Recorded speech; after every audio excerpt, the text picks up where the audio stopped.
Segunda parte do Bull Bear. Este ano está a ser um dos melhores em fusões e aquisições em Portugal. De janeiro a setembro, o número de operações aumentou quase 450% em comparação com 2013.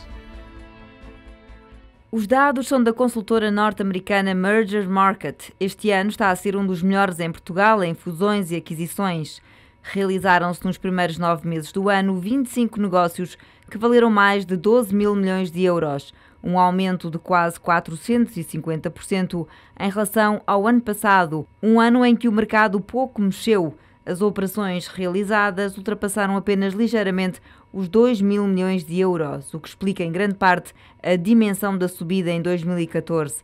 A quase totalidade das fusões e aquisições realizadas desde janeiro, 92,2%, ou seja, 11.128 milhões de euros, correspondem a 8 operações lideradas por empresas exteriores ao espaço europeu. A Merger Market destaca a fusão PT-Oi, que só por si valeu 8,7 mil milhões de euros. Nos últimos 7 anos, apenas o ano de 2012 apresenta melhores números que 2014, 39 operações, no valor de quase 12.670 milhões de euros. Fazendo o balanço desde 2007, quando começou a crise, o valor das fusões e aquisições totaliza 44 mil milhões de euros.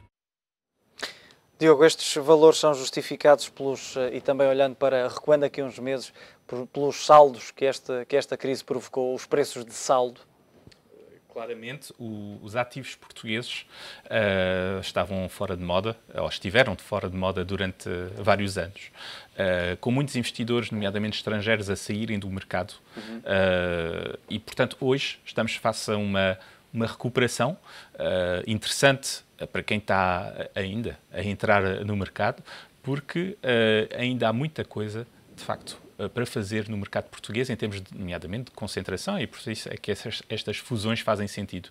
Concentração não forçosamente entre empresas portuguesas, porque aí iremos enfrentar um problema de concorrência, um problema de desemprego eventual criado por processos de fusão, mas sim concentração a nível europeu ou a nível mundial de entidades que têm uma estrutura que pode absorver um ator português de forma a torná-lo mais eficiente. E que eu gostava que a nossa economia fosse, assim, mais eficiente e não forçosamente mais concentrada.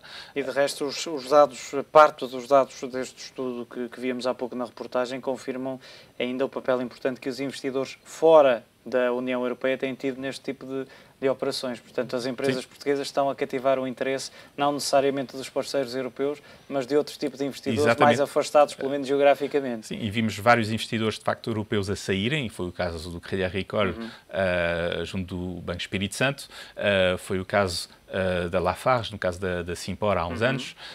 Tivemos, de facto, muitos investidores europeus a preferirem ficar afastados do mercado português neste período de crise, e investidores vindos ou de mercados emergentes, como é o caso do Brasil, que é o caso de Angola, a considerarem que Portugal, sim, é uma boa oportunidade de investimento, consideram que é uma oportunidade provavelmente até mais segura em termos de estabilidade, de perspectivas e de segurança, eventualmente, jurídica, do que outras possibilidades que têm na zona África ou zona América do Sul, e, portanto, constitui, de facto, oportunidades para esses atores.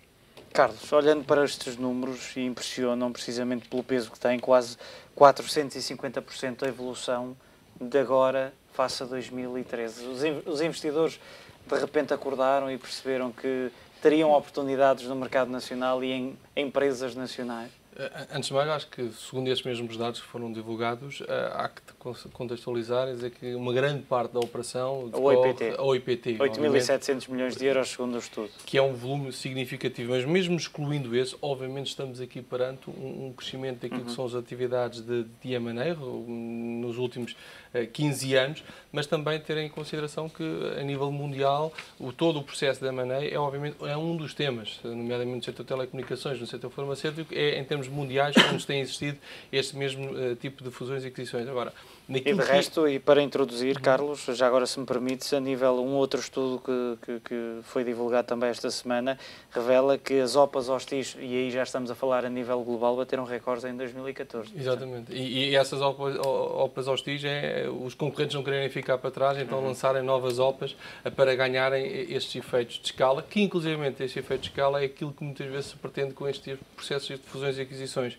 Eu creio que se há algo positivo neste processo de ajustamento que Portugal fez nos últimos tempos foi exatamente o setor exportador, a capacidade de Portugal se afirmar no exterior e que obviamente também é um reconhecimento das nossas capacidades perante os investidores estrangeiros, da capacidade produtiva dos empresários e dos portugueses, que obviamente reconhecem esse mesmo valor e depois avançam para esses mesmos processos de fusões e aquisições e depois este fenómeno de que boa parte desses mesmos investidores advém de países que neste momento apresentam algum excedente, nomeadamente o Brasil, nomeadamente a África, nomeadamente a China, inclusivamente a China, que obviamente têm feito esses mesmos processos que vêm essencialmente buscar know-how que Portugal tem, que é reconhecido a nível internacional e obviamente também o mérito da capacidade de gestão dessas mesmas empresas.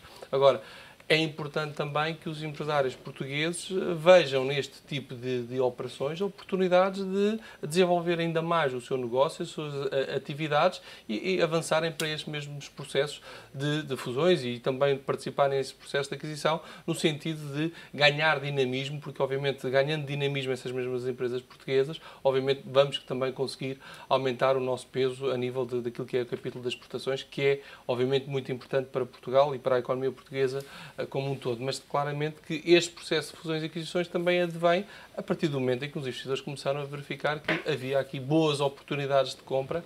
Eu creio que neste momento a generalidade de tudo que são empresas de private equity, que obviamente também tem aqui um papel muitíssimo importante, estão atentas àquilo que é o processo de Portugal e àquilo que são as empresas portuguesas no sentido de encontrarem aqui boas oportunidades. E a mais recente destas operações, Diogo, ou as OPAs que foram apresentadas à Espírito Santo Saúde, podemos dizer, e pegando, e eu gostava de pegar também neste estudo das OPAs hostis a nível mundial, que tem aqui um dado interessante que diz que não só as M&A, as fusões e aquisições estão a aumentar, como o preço a que os negócios estão a ser feitos também estão em alta, ou seja, também tem vindo a aumentar. Podemos, e olhando concretamente para o caso da Saúde, para a última OPA, os 4,72, para os valores que as ações têm tido no PSI geral, podemos dizer que estão com apetite e com vontade de subir a parada, os investidores? Eu, francamente, acho que isto tudo fala de sinais de bolha, ou seja, a partir do momento onde temos, de facto, processos de compra que deixam de ser, ou parecem deixar de ser processos pensados para serem processos quase emotivos de resposta e de contraproposta a preços dados por concorrentes, acho que começamos a entrar numa fase que pode ser perigosa para os mercados no seu todo. No caso mais específico da Espírito Santo Saúde, eu francamente não conheço suficientemente bem o dossiê. A única primeira avaliação que eu tinha do dossiê foi no momento da introdução do IPO da Espírito Santo Saúde em Bolsa, onde decidimos ficar de fora, porque considerávamos que o preço... rentável da década. Considerávamos que o preço estava demasiado elevado. Infelizmente, pelo menos numa perspectiva de curto prazo, poderíamos ter feito, de facto, aqui uma boa mais-valia. O que é certo é que, olhando mais, de facto, num ponto de vista macro, do que é que isso traz para a economia portuguesa, eu preferia, sem dúvida, que fosse um ator que não venha consolidar o mercado, que seja introduzido ou que ganhe esta OPA à Espírito Santo Saúde. No caso contrário, estamos a falar, de facto, de uma redução do nível de concorrência, que tentámos aumentar, ou pelo menos que a Troika nos incentivou a aumentar em vários setores. Aqui teríamos, de facto, um ator, no caso da José de Mel, a consolidar de forma significativa o mercado da saúde privada, pelo menos nas grandes metrópoles de Lisboa e do Porto. Enquanto que, de facto, um ator a consolidar verticalmente, como é o caso da Fidelidade, ou então a consolidar internacionalmente, que é o caso do mexicano, teria, de facto, ou traria para o mercado um novo dinamismo no sentido de capacidade de investimento, capacidade de expansão, capacidade, por que não, de ir para outros mercados próximos, como é o caso de Espanha, de forma a que, sim, a partir de Portugal, se consiga ter mais um polo, digamos, de boa gestão no domínio da saúde, o que, de facto, outras ofertas não permitem. Carlos, eu falava e introduzia esse dado ao Diogo, a LPV 10 Saúde é já a mais rentável da década e a verdade é que quem participou nesta operação, no início desta operação, até agora, em pouco mais de meio ano, sensivelmente 6 meses, já tem uma mais-valia, se vendesse agora, de 55%. Sim, e se a memória não me falha, ocorreu essencialmente em fevereiro, quando ocorreu essa mesma oferta pública de venda, e anteriormente tinha ocorrido ao PV do CTT. Portanto, eu diria que as últimas operações que surgiram no mercado português, obviamente, foram muitíssimo bem sucedidas. E já agora, introduzindo, se me permites, o preço unitário na altura era de 3,20 € em fevereiro. Exatamente. E ontem, aliás, esta quarta-feira, chegou aos 4,97 €. Quase. Praticamente 5 €. E obviamente que os investidores fizeram bem em participar nessas mesmas, embora com universos e do ponto de vista setorial, obviamente, completamente distintos.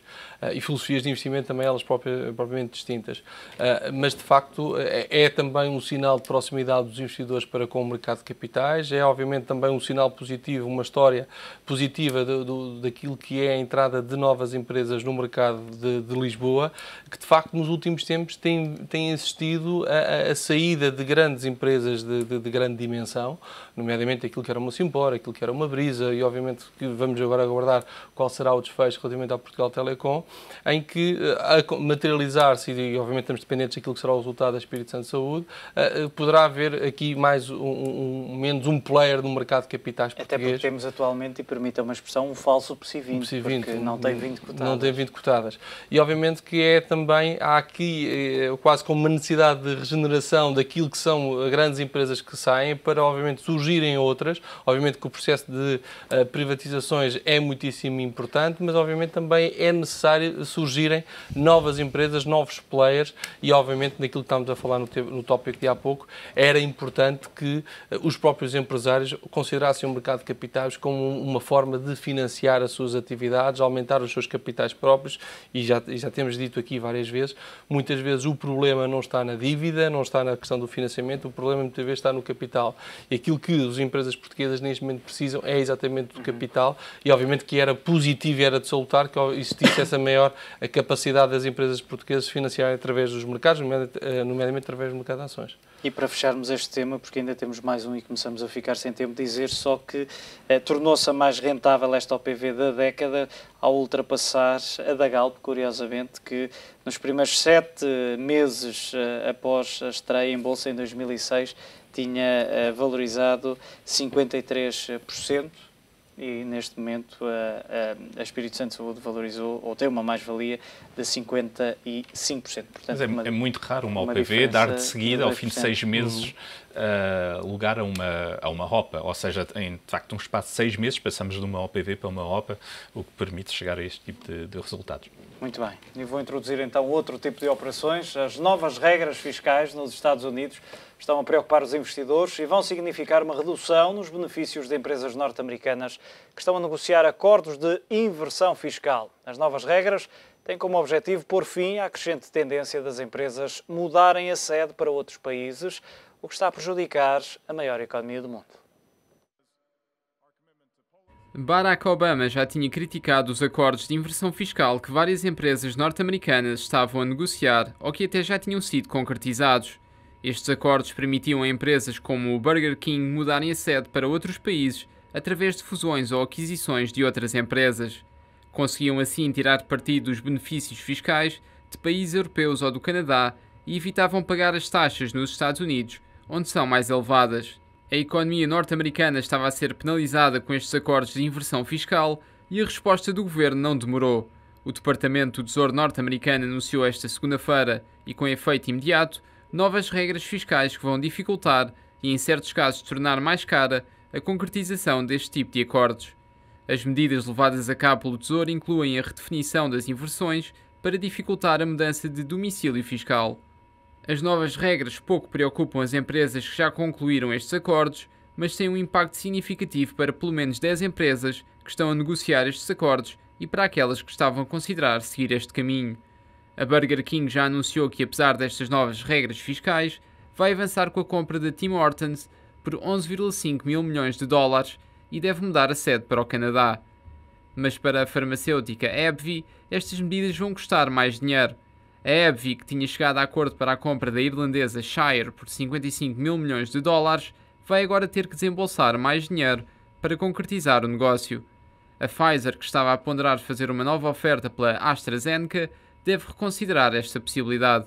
As medidas anunciadas pelo Tesouro dos Estados Unidos afundaram as ações da maioria destas empresas e deixaram os investidores receosos.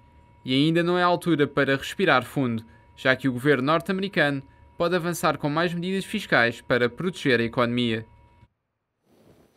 Carlos, isto apesar de ser uma situação fiscal, é uma situação que tem, ou é uma questão que tem impacto direto na economia, nas empresas.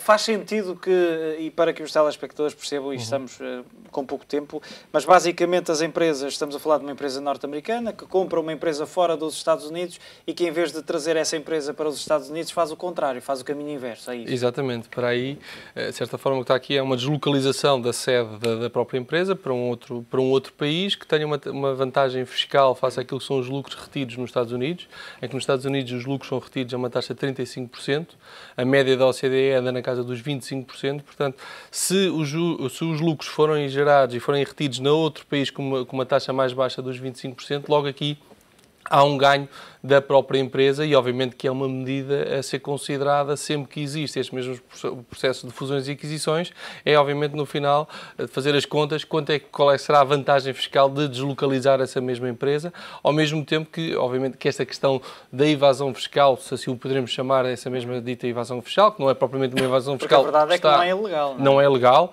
Aquilo que os Estados Unidos agora fizeram foi um pouco apertar a malha para dificultar mais este tipo de operações, mas é algo que é um tema neste momento em grande debate entre os republicanos e os democratas nos Estados Unidos, em que poderá ser também aqui uma antecâmara daquilo que são as próximas eleições no Senado, mas de facto os democratas neste momento estão a apertar um pouco a malha para diminuir este tipo de operações, de forma a que esses mesmos lucros eles sejam retidos nos Estados Unidos e obviamente não haja uma expatriação de certa forma de capital para outros países, para depois terem aqui esta vantagem fiscal de serem tributados os lucros de uma forma mais fácil, ao mesmo tempo que neste momento grande parte das empresas norte-americanas têm os seus capitais fora dos Estados Unidos e evitam trazer para a própria economia norte-americana, de forma a eles, os mesmos lucros, não serem sujeitos à tributação então, da diferença entre esse mesmo país e os 35% retidos nos Estados Unidos. Diogo, e a verdade é que é um tema que não pode ser ignorado porque estamos a falar de algumas gigantes norte-americanas e falávamos há pouco no intervalo a questão de empresas como Burger King, outros gigantes que faziam este tipo de operações legais, portanto previstas na lei, mas que agora poderão de alguma forma mudar até a sua forma, o seu modelo de negócio por causa desta alteração à lei fiscal. Foi um dos temas de debate no último G20, há cerca de uma semana. Isto significa que, de facto, há uma preocupação por parte dos países de não incentivar a uma escalada em termos de fiscalidade, de forma a evitar, de facto, estas fugas. Há cerca, em 20 empresas do SP500, há cerca de $1 trilhão que estão fora dos Estados Unidos e que não são repatriados por motivos fiscais. E no conjunto do SP500 são $2 trilhões de proveitos que não foram taxados nos Estados Unidos. Portanto, isto significa que, de facto, isto tem um impacto significativo para a economia americana e para o próprio acionista de empresas americanas saber como é que isto vai ser tratado e se vai haver ou não uma inversão da fiscalidade ou das regras fiscais em relação a estes proveitos que foram feitos fora dos Estados Unidos. Muito bem, Diogo Santos Teixeira, Carlos Almeida, foi um prazer tê-los comigo no Bullenberg desta semana, que chega agora ao fim e regressa dentro de 8 dias. Até lá.